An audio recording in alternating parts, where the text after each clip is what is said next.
மாண்புமிகு உறுப்பினர் திரு எடப்பாடி கே பழனிசாமி அவர்கள். மாண்புமிகு பேரவைத் தலைவர் அவர்களே, பொன்மனச்செம்மல் புரட்சித் தலைவர் எம்ஜிஆர் அவர்களையும் இதயம் புரட்சித் தலைவி அம்மா அவர்களையும் வணங்கி நடைபெற்று முடிந்த சட்டமன்ற பொதுத் தேர்தலில் எடப்பாடி சட்டமன்ற தொகுதியில் போட்டியிட்ட எனக்கு தமிழகத்திலேயே அதிக வாக்கு வித்தியாசத்திலே வெற்றி பெற செய்த எடப்பாடி தொகுதி வாக்காளர் பெருமக்களுக்கு எனது நெஞ்ச நிறைந்த நன்றியினை அவர்கள் பாதங்களிலே சமர்ப்பித்து, மாண்புமிகு பேரவைத் தலைவர்களே, மாண்புமிகு முதலமைச்சர் தனி தீர்மானம் கொண்டு வந்திருக்கின்றார்கள். அதிலே அனைத்து இந்திய அண்ணா திராவிட முன்னேற்ற கழகத்தின் சார்பாக என்னுடைய கருத்துக்களை கூற விரும்புகின்றேன்.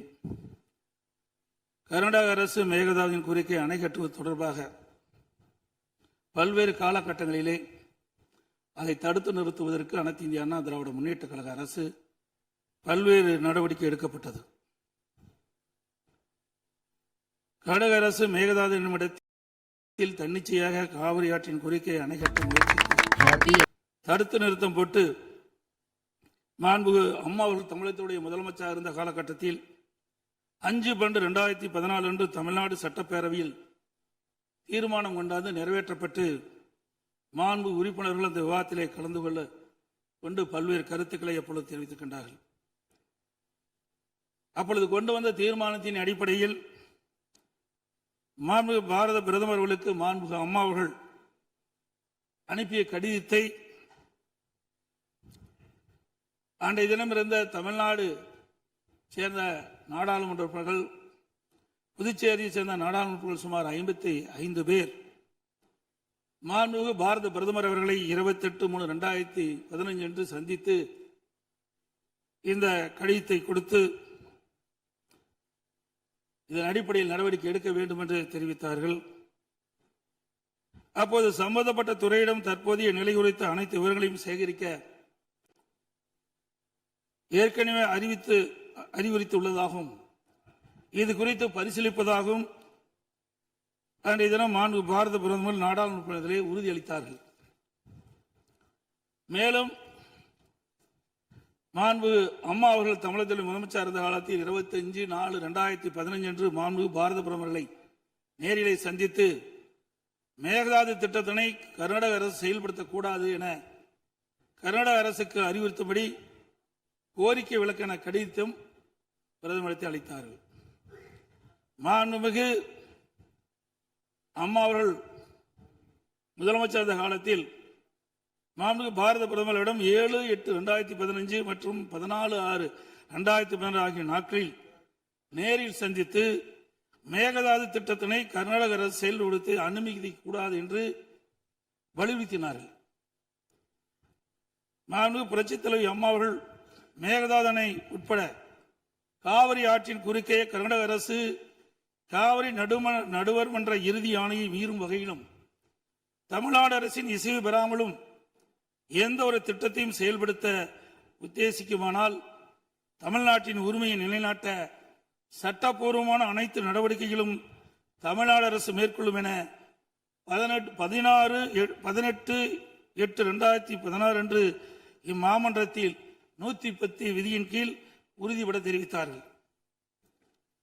இதற்கிடையில் மாநில அரசுகள் தாக்கல் செய்த சிவில் வழக்குகள் விசாரணைக்கு உகந்ததா என்பது பற்றி உச்சநீதிமன்றத்தில் சம்பந்தப்பட்ட மாநிலங்கள் மத்திய அரசுடன் வாதிட்டன.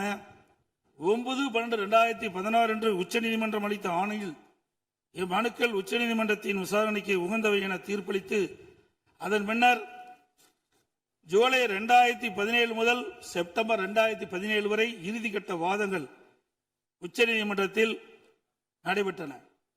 இதில் கர்நாடக அரசு 9 நாட்களும், கேரள அரசு 2 நாட்களும், தமிழ்நாடு அரசு 13 நாட்களும், புதுச்சேரி மற்றும் மத்திய அரசு தலா 1 நாட்களும் தங்கள் வாதங்களில் நீதிமன்றத்தில் எடுத்து வைத்தன.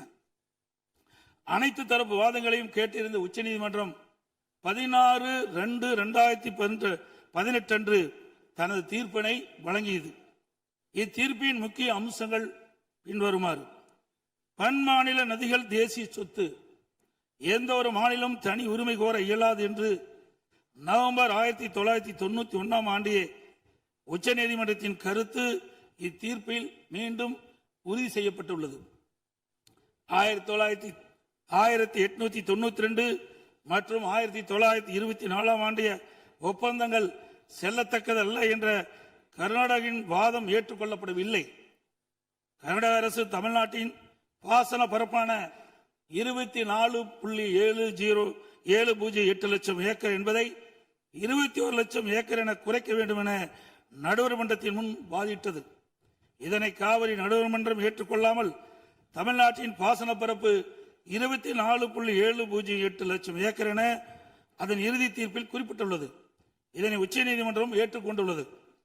உச்சநீதிமன்றம் தற்போது பிறப்பித்த ஆணைக்கு பாதகம் ஏதும் இல்லாமல் காவிரி நடுவர் மன்ற இறுதி ஆணைப்படி மாதாந்திர அடிப்படையில் 15 ஆண்டுகளுக்கு தமிழ்நாட்டிற்கு நீர் வழங்கப்பட வேண்டும் என்பது உறுதிப்படுத்தப்பட்டுள்ளது. உச்சநீதிமன்றம் அனைத்து மாநில வாதங்களை முழுமையாக கேட்டறிந்த பின்னர் கீழ்ப்படுகை மாநிலங்களின் ஒப்புதல் இல்லாமல் மேல்படுகை மாநிலங்களில் எவ்வித கட்டுமான பணிகளும் மேற்கொள்ளக்கூடாது என தெளிவான தீர்ப்பை வழங்கியுள்ளது. மேகதாது திட்டத்தை செயல்படுத்தக்கூடாது என்ற நமது நிலைப்பாட்டை உச்சநீதிமன்ற தீர்ப்புக்கு முன்னரும் பின்னரும் 25/2/2017, 27/2/2017, 4/9/2018, 8/10/2018 மற்றும் 2/11/2018 ஆகிய நாட்களில் நான் முதலமைச்சர் இருந்த காலத்தில் மாண்பு பிரதமர் அவர்களுக்கு கடிதங்கள் மூலமாகவும் நேரடியாகவும் சந்தித்து அணை கட்டுவதற்கான அனுமதியை மத்திய அரசு வழங்கக்கூடாது என்று தொடர்ந்து வலியுறுத்தி கேட்டுக் கொள்ளப்பட்டது. மேலும் 5/7/2017 மற்றும் 23/11/2017 ஆகிய நாட்களில் மத்திய நீர்வள ஆதாரத்துறை அமைச்சரையும் நேரிலே சந்தித்தும் கடிதங்கள் வாயிலாகவும் கர்நாடக அரசுக்கு மேகதாது அணை கட்ட எவ்வித அனுமதியும் மத்திய அரசு வழங்கக்கூடாது என வலியுறுத்தப்பட்டது. ஏற்கனவே உச்சநீதிமன்றம் பெங்களூர் நகரின் குடிநீர் தேவை உட்பட பிற பயன்பாட்டுக்காக 14.75 டிஎம்சி அடி நீரை கர்நாடக அரசுக்கு கூடுதலாக அளித்து உத்தரவிட்டுள்ளது.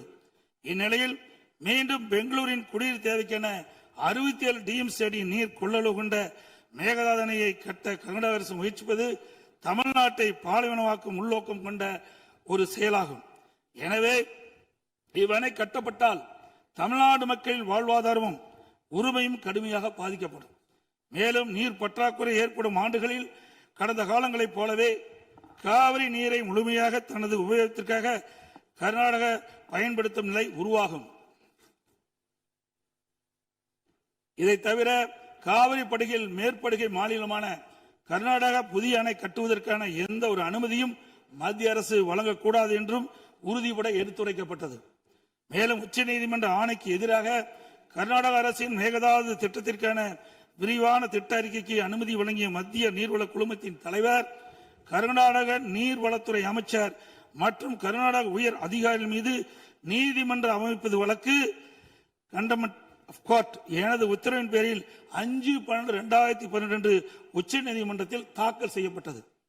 மீண்டும் மேகதாதில் புதிய அணை கட்ட விரிவான திட்ட அறிக்கை தயாரிக்க மத்திய நீர்வள குழுமம் கர்நாடக அரசுக்கு அளித்துள்ள அனுமதியை திரும்ப கோரி மத்திய அரசை வலியுறுத்தி தமிழ்நாடு சட்டப்பேரவையில் 6/12/2012 அப்போது முதலமைச்சர் இருந்த நான் கொண்டு வந்த தனி தீர்மானத்தை ஒருமனதாக நிறைவேற்றப்பட்டது. அனைத்து இந்திய அண்ணா திராவிட முன்னேற்ற கழகத்தை பொறுத்தவரைக்கும் 1986 ஆண்டு மாண்புமிகு புரட்சித் தலைவர் எம்ஜிஆர் அவர்களால் துவக்கப்பட்ட சட்ட போராட்டத்தை தொடர்ந்து காவிரி நடுவர் மன்றம் அமைத்து அதை மத்திய அரசியலை வெளியிடச் செய்து நடுவர் மன்றத்தின் இறுதி ஆணையின்படி காவிரி மேலாண்மை வாரியம் மற்றும் காவிரி நீர் முறைப்படுத்தும் குழு ஆகியவற்றை அமைக்க உச்சநீதிமன்றத்தை நாடியது. எனது தலைமையிலான மாண்பு அம்மாவின் அரசு எடுத்த தொடர் நடவடிக்கையின் காரணமாக 16/2/2011 உச்சநீதிமன்றம் இறுதி தீர்ப்பை வழங்கியது. தொடர்ந்து 1/6/18 காவிரி மேலாண்மை ஆணையம் மற்றும் காவிரி நீர் முறைப்படுத்தும் குழு செயலாக்கத்தை மத்திய அரசு அறிவித்து அதனை மத்திய அரசியலிலும் வெளியிடப்பட்டது. இந்த ஆணையத்தின் பணிகளும் குழுவின் பணிகளும் முறையாக கீழ்கண்டவாறு வரையறுக்கப்பட்டுள்ளன. 1. காவிரி நதிநீரை தேக்குதல், பகிர்மானம் செய்தல், முறைப்படுத்தல் மற்றும் கட்டுப்படுத்துதல். 2. காவிரி நீர் முறைப்படுத்தும் குழுவின் துணையுடன் அணைகளின் செயல்பாட்டை மேற்பார்வையிடுதல் மற்றும் அவற்றிலிருந்து நீரை பாசன மற்றும் இதர தேவைகளுக்கு வழங்குவதை முறைப்படுத்துதல். 3. கர்நாடகம் தமிழ்நாடு எல்லையில் பில்லிக்குண்டுக்கு நீர் அளவை நிலையத்தில் கர்நாடக அரசு நீர் வழங்குவதை கண்காணிப்பது. இவற்றை தவிர வேறு பணிகள் எதுவும் மேற்கொள்ள இந்த ஆணையத்துக்கு எவ்வித அதிகாரம் இல்லை. இந்நிலையில் 1/2/2024 அன்று ஆணையத்தின் வரையறுக்கப்பட்ட பணி வரம்புக்கு அப்பாற்பட்டு மேகதாது அணை கட்ட பற்றிய விவாதத்தை 28வது காவிரி மேலாண்மை ஆணைய கூட்டத்தில் அனுமதித்தது. அப்போதைய திமுக அரசு இதனை கடுமையாக எதிர்த்து வெளிநடப்பு செய்தது குறித்தும் ஆணையம் அதன் அதிகார வரம்பிற்கு சம்மதமில்லாத மேகதாது அணை கட்டுவது குறித்த கருத்தை மத்திய நீர்வள கமிஷன் பரிந்துரைத்துள்ளது குறித்து அப்போதைய திமுக அரசின் கவனத்திற்கு நான் கொண்டு வந்தேன்.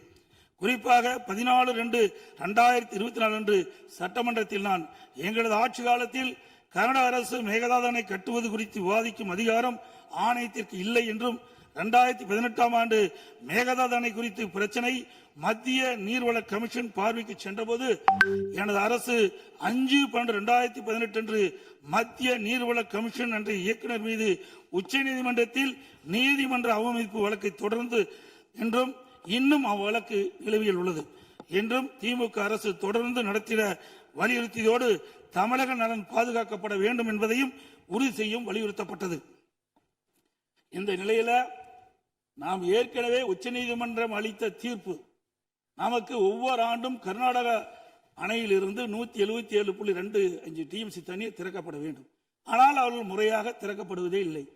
ஒவ்வொரு மாதம் நாம் போராடிதான் கர்நாடக அணையிலிருந்து தமிழ்நாட்டிற்கு தண்ணீரை பெற்று வந்து கொண்டிருக்கணும் என்பதையும் நேரத்தில் சுட்டிக்காட்ட விரும்புகின்றேன்.